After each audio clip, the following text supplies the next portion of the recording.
Olá, pessoal! Estamos novamente de volta aqui no nosso curso de Medicina Tradicional Chinesa. Sou o professor Diego e vamos agora comentar a respeito do conteúdo que será abordado no curso, certo? Então, a gente vai estudar no curso as teorias básicas da medicina chinesa e a auriculoterapia. As medicinas que fundamentam a medicina tradicional chinesa são as mesmas que fundamentam a música, a filosofia, pelo menos filosofia mais tradicional. Durante muito tempo fundamentou a política na China, na sucessão de um rei para outro rei, do imperador para outro. Tudo era baseado na cosmologia chinesa, que são as teorias da medicina tradicional chinesa, que é Yin Yang, substâncias vitais, 5 elementos, órgãos e vísceras, canais e conectores, que também são conhecidos como meridianos, agentes patógenos internos e externos. Os agentes patógenos internos são as emoções, os agentes patógenos externos são o clima. E existe também os agentes patógenos mistos, que é, por exemplo, vírus, alimentação. Hoje em dia a gente tem ar-condicionado e por aí vai. Então, a medicina chinesa, primeiro fala um pouco da China, daí a gente vai começar entrando mais na disciplina. A China é um país muito antigo, sabe? Muito antigamente, Japão, China, Coreia e algumas outras regiões do sul asiático não é que era um povo só, na verdade não tinha uma delimitação muito precisa de que aqui é a China, ali é o Japão, ali é a Coreia, lá é a Malásia, porque como era uma região no planeta com muitas etnias, então muitas coisas eram muito parecidas. Tanto por exemplo, se a gente pega o idioma, a escrita japonesa e a escrita chinesa, a gente vê que a escrita chinesa que ainda tem em Macau, Taiwan, algumas regiões do sul e Hong Kong é igual ao do Japão. É que o Japão, na verdade, tem algumas formas de escrita. E uma delas é que ainda se usa, é chamada de o chinês antigo, o chinês tradicional, né? É que depois da Revolução Cultural que teve na década de 30 na China, liderada pelo Mao Tse-tung, uma das coisas que ele fez foi simplificar a escrita. Então, um caractere que tinha muitos traços, tinha alguma complexidade, ele foi simplificado. E depois do período que ficou conhecido como Revolução Cultural Chinesa, a escrita na China, no continente central, a escrita que ficou oficialmente adotada para as pessoas usarem e estudarem na escola, é o chinês e o mandarim simplificado. Taiwan, que na época não se envolveu, não quis participar desse processo cultural na China, Taiwan resolveu manter a escrita antiga. Hong Kong e Macau. E alguns lugares do sul da China, que é litoral, é uma região litorânea, eles também mantiveram a escrita antiga, certo? Então, muitos anos atrás, antes da Revolução Cultural Chinesa, alguns séculos antes, sempre teve muitas etnias, sempre teve uma diversidade cultural muito grande.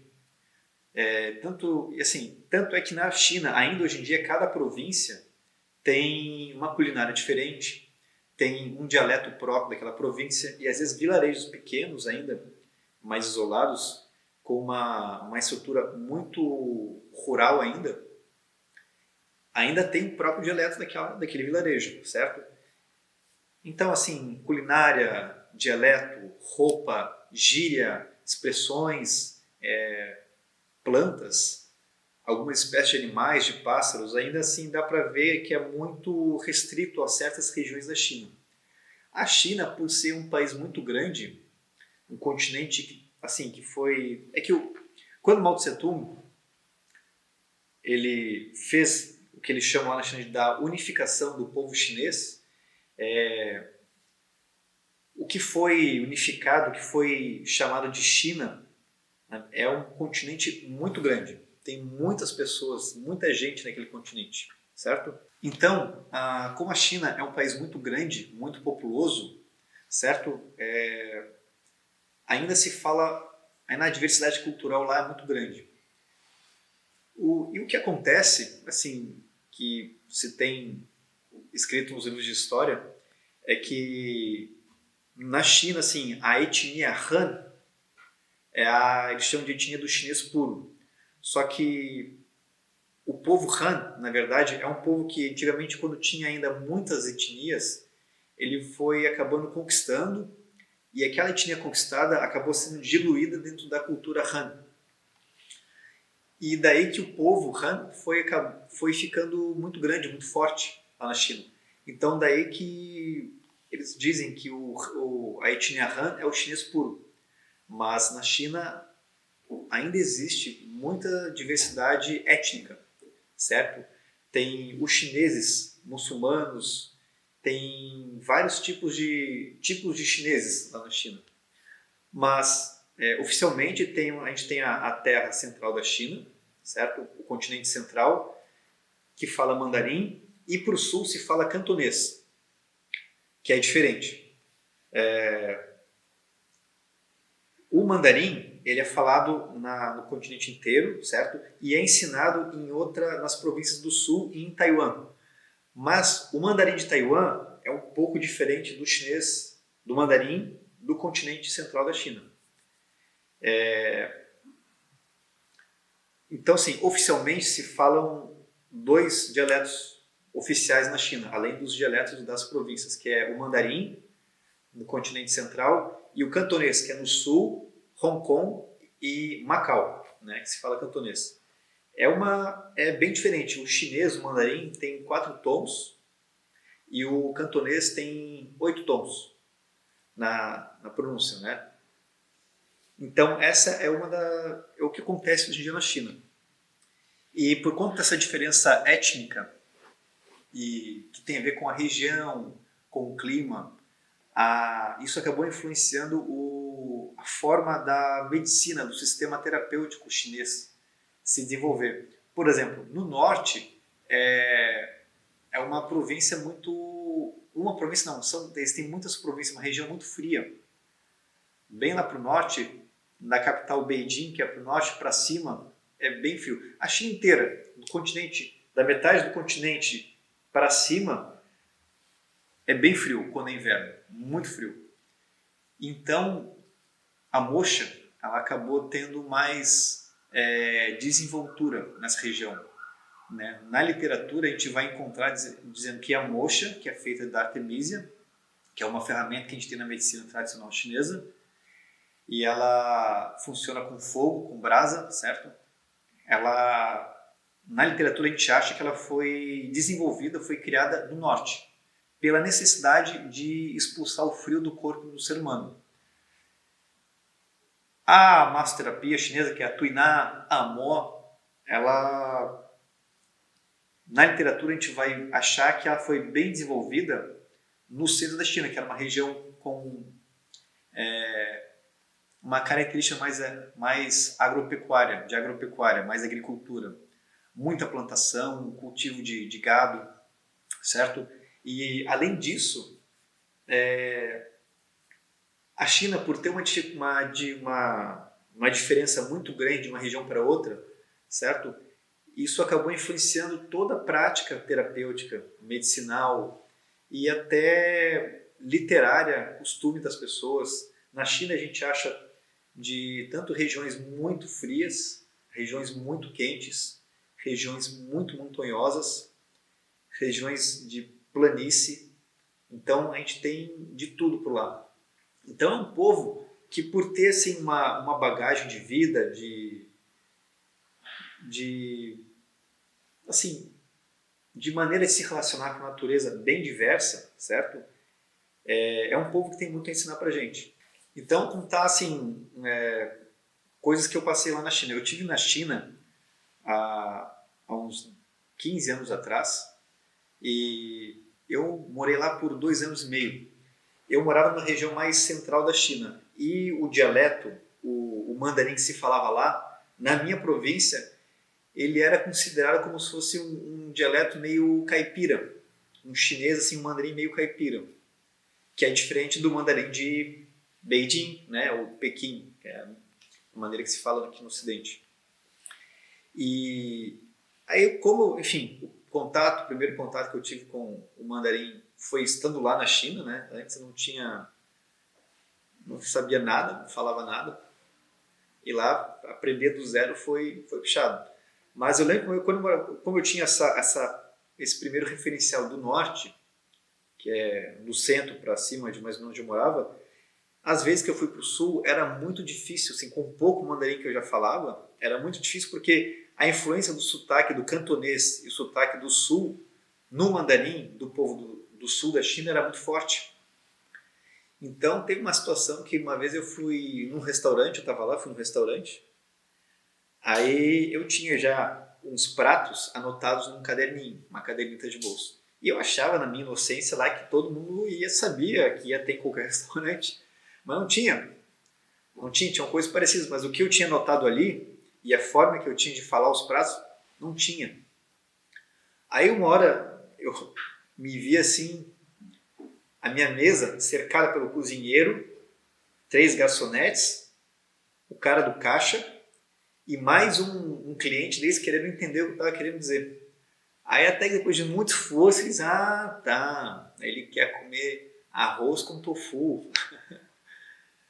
Não foi brincadeira. Teve situações que eu peguei um ônibus que eu queria visitar um templo, isso ainda no sul.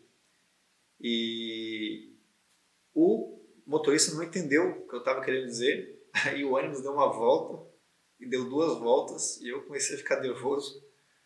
Aí até que eu tentando conversar com o motorista, ele entendeu, graças a Deus, depois de dar 1 ou 2 voltas na cidade, ele me deixou onde eu queria descer. Mas conhecer essa diversidade cultural é muito legal. Quem quiser, puder, tiver condições de viajar para lá e ficar nem sei de 2 semanas, 3 semanas, 1 mês, vale muito a pena porque a gente percebe situações assim como a nossa cabeça, a nossa mentalidade, por mais que a gente tenha a mente flexível e aberta para conhecer coisas novas, às vezes ainda é fechada. Porque coisas que para nós aqui é absurdo, para eles lá é normal. Né? Então, são coisas que não dá para a gente conhecer num vídeo, uma videoaula que nem essa, num vídeo do YouTube, conversando com alguém. A gente tem que ir lá e viver. Que nem dizia um amigo meu antigamente, vá até lá e sinta. E esse mesmo conselho do vá até lá e sinta é o que eu agora falo para vocês a respeito da medicina chinesa. Busquem, na medida que a gente vai estudando, que vocês vão estudando, vão buscando literatura, vão buscando informação, busquem sentir. Porque é pelo sentimento, é pela sensação que a gente conhece e que a gente se conhece. E a partir daí que a gente vai construindo um conhecimento autêntico. Porque o conhecimento autêntico ele vem através da experiência prática, experiência vivida. Ele não vem através de informações, porque informação são só dados, são só informações sem necessariamente uma aplicabilidade. Mas a informação que a gente busca viver e absorver, aí sim se transforma em conhecimento. Sabendo aplicar esse conhecimento, isso se transforma em sabedoria, sabedoria de vida, certo? E essa sabedoria de vida é o que lá na frente vai nos dar o diferencial, certo? Esse curso ele está sendo voltado para alunos da Santa Corpus, mas outras pessoas podem também assistir esse curso, estudar esse curso, certo? Então, assim, qualquer pessoa da área da saúde que for estudar medicina chinesa por esse vídeo, eu sugiro que leve isso que eu estou falando em consideração. Certo? Buscar viver medicina chinesa, buscar conhecer dentro de si. Porque a medicina chinesa ela não é inventada pelos chineses. Os chineses observaram o movimento da natureza e observaram que o ser humano faz parte da natureza. Para uns pode ser óbvio, para outros nem tanto, né? Às vezes quando a gente fala de alguma coisa que vem de fora do planeta, parece que é uma coisa extraterrestre, mas é natureza do mesmo jeito. Porque a natureza é uma só, é o universo, são todos os planetas, é o Sol, é a Lua, é as estrelas, é a água, é o vento, são os passarinhos, as árvores, a natureza é tudo, inclusive somos nós. Então, o ser humano integrado, fazendo parte de tudo quanto há, com certeza existe uma relação com a natureza. E a natureza, ela é formada, ela consiste em ciclos pequenos, ciclos maiores, ela contém nela uma geometria, contém ela uma espécie de arquitetura que é perfeita.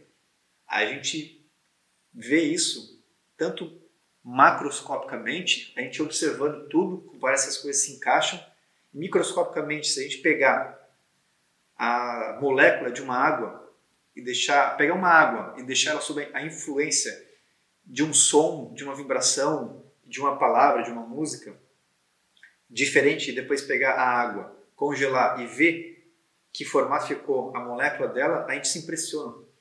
A gente se impressiona porque a natureza, ela tem forma, no mundo material, a natureza tem forma para tudo que a gente pode pensar e sentir, certo? Então a medicina chinesa, ela é esse convite para a gente se conhecer e para a gente achar uma vida equilibrada, uma vida saudável, com equilíbrio com o lazer, com o trabalho, com o sono, com o hobby, com as pessoas que convivem junto com a gente. Então a medicina chinesa é um caminho. A gente pode ter como caminho, como uma filosofia de vida, certo? Depende de como a gente estuda. Depende de como a gente estuda. Tem gente que pode estudar, ser muito bom nisso, mas não condiz com a prática de vida da pessoa. O ideal é que a gente possa viver. A gente volta no assunto de viver. Porque viver nos traz sentimentos. E sentimentos formam na gente, dentro da gente, formam ideias. Faz a gente direcionar a nossa vida para um caminho assim, para um caminho assado, certo? Então, a medicina chinesa, ela pode ter a profundidade na nossa vida que a gente quiser que ela tenha. Desde uma coisa simples, como por exemplo, beber água quente. Lá na China, a medicina chinesa fala muito da importância de beber água quente. Por que beber água quente é bom? Por muitas coisas. Melhora o metabolismo, ajuda a limpar os intestinos, limpar o estômago, aquece o organismo em dias frios. Se a pessoa comer um alimento muito gorduroso, muito condimentado, muito apimentado, água quente ajuda a limpar. Ajuda, às vezes, por exemplo, a pessoa tem intestino preso, se ela só simplesmente beber mais água e água quente, resolve. Não precisa tomar remédio, não precisa nada sofisticado, nada mirabolante. Ela simplesmente beba água quente. Isso é uma prática que lá, por exemplo, todo mundo tem. Qualquer lugar na China que tu for, um posto de gasolina, um restaurante, tu pode pegar e encher a tua garrafa térmica de água quente. Porque isso é um consenso, todo mundo faz isso lá, bebe água quente na primavera, no verão, no outono e no inverno. Então é um hábito que as pessoas adotaram, né? Eu, pessoalmente, na minha vida, eu aprendi isso lá e resolvi já muito problema de estômago, problema até de estresse, de desânimo. Água quente parece bobagem, mas é verdade. Experimenta. Água quente todo dia. Sempre que lembrar, toma uma caneca grande de água quente. 2, 3 se quiser, seguido uma atrás da outra, em vez de água gelada. Água gelada não é bom para a saúde. Não é bom porque porque na medicina chinesa, no pensamento chinês, a gente tem energia Yin e energia Yang. O Yin, ele é frio e o Yang é quente. Só que a gente precisa manter o equilíbrio. E quando a gente bota muito líquido, muito alimento frio para dentro, esse excesso de frio ele acaba consumindo a energia Yang. E o que acontece? Acontece que a partir daí a gente pode desenvolver devagarinho, tão devagarinho que não aparece nenhum exame laboratorial. Algumas doenças associadas à falta de calor, à falta de energia Yang, ou por excesso de frio no nosso organismo, certo? As mulheres sabem muito bem disso. Está muito frio, pega muito frio, o que vai dar no outro dia? Cistite. E por aí vai. Então, só para concluir essa parte, né, falar um pouco, né, mais um comentário a respeito da China. A China, ela é um país que tem 22 províncias, certo? Cada uma tem um aspecto cultural muito diferente uma da outra. Eu notei muito isso quando, como eu falei, eu estava morando no centro da China, na província de Henan, e tinha uma província perto, que agora não me recordo o nome, mas era uma província lá perto, que tinha a cidade de Xi'an, dos guerreiros, que tem os guerreiros de terracota, que muito tempo atrás tinha um rei, um imperador, que ele mandou construir um exército de uma rocha. Cada rosto de cada soldado esculpido era diferente um do outro. Aí foi esculpido um cavalo, foi esculpido muitas esculturas diferentes para assustar o inimigo. O inimigo via de longe um batalhão enfileirado, se assustava. E eu fui nessa cidade onde tinha isso. Eu visitei esse sítio, né, que é reservado para visitação como um museu, né, dessas esculturas. E o centro da cidade ele é dentro de uma muralha, porque a cidade antigamente era só dentro daquela muralha, certo? Mas a cidade expandiu, assim. E lá a cultura muçulmana é bem presente. É bem presente. Tem uma rua grande que é só loja e restaurante deles. Comida bem diferente do chinês que não era muçulmano que vivia nessa cidade. Mas isso ficou bem... me marcou, sabe? Me marcou. Porque daí depois fui para o sul, aí fui para outros lugares e vi como era diferente. E essa diversidade, quem vai lá com a cabeça aberta, essa diversidade ela só agrega. Isso lembra muito, assim, né, falando da medicina chinesa, que assim, a gente pode chegar ao mesmo tipo de tratamento por um raciocínio diferente. Por exemplo, eu e outra pessoa estamos analisando o mesmo caso. A gente pode chegar a um tratamento relativamente parecido, mas por um pensamento diferente. Porque a medicina chinesa te dá essa capacidade, a gente vai ver mais na frente por quê e como, de desenvolver um raciocínio diferente em cima da mesma coisa. Isso é uma das grandes lições que o pensamento chinês pode nos proporcionar. A capacidade da gente ver a mesma coisa por um ângulo diferente. Certo? Então imagina você que está vendo esse vídeo agora, imagina um ponto. Imaginou o ponto. Agora imagina a circunferência ao redor desse mesmo ponto. Tem 360 graus de circunferência ao redor do mesmo ponto. Imagina que tem 360 formas de ver a mesma coisa. Certo? Aí a gente se pergunta, será que eu estou certo? Entende? A gente pode olhar isso dentro do pensamento para fazer um tratamento, certo? Não quer dizer que pode tratar de muitas formas. Pode tratar de algumas, nem todas são apropriadas.